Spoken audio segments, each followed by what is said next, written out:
حضور، دنیا کے اسکولوں میں آج کل تاریخ اکثر مغربی نقطہ نگاہ سے پڑھائی جاتی ہے.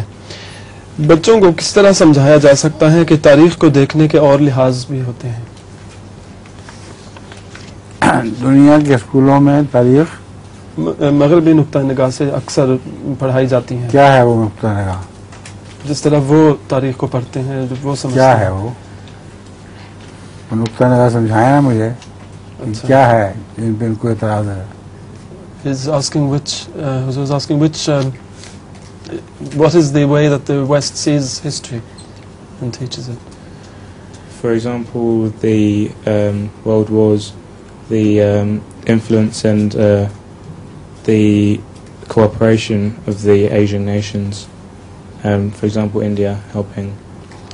مثلاً جو جنگ عظیم ہے کہ کس کا کون ٹھیک تھا، اس میں کس کا حق تھا اور کس کا نہیں تھا، اور پھر جو ان کے ساتھ جنہوں نے کوآپریٹ کیا ہے ان کا کیا، ان کی سٹینڈنگ کیا ہے ان کے نزدیک وغیرہ.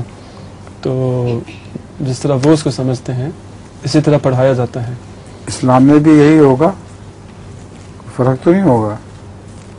وہ جو سمجھتا ہے انسان ہسٹری کو ویسا ہی بیان کرتا ہے. پریجوڈس ہو سکتا ہے بعض دفعہ اپنے ہم خیال لوگوں کے لیے، تو پریجوڈس ہونا اسلام میں منع ہے. نیوٹرل رائے پیش ہونی چاہیے.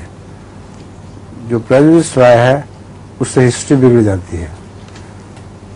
تو نیوٹرل مورخ ڈھونڈنا تاریخ کے لیے بڑا مشکل کام ہے.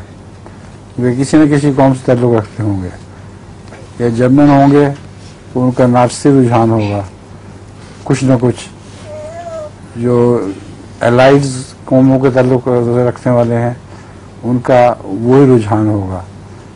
تو اسلام میں تو صرف یہ تعلیم ہے کہ جو بھی رائے قائم کرو نیوٹریلٹی کے ساتھ قائم کرو، انصاف کے ساتھ اور دیانتداری سے قائم کرو.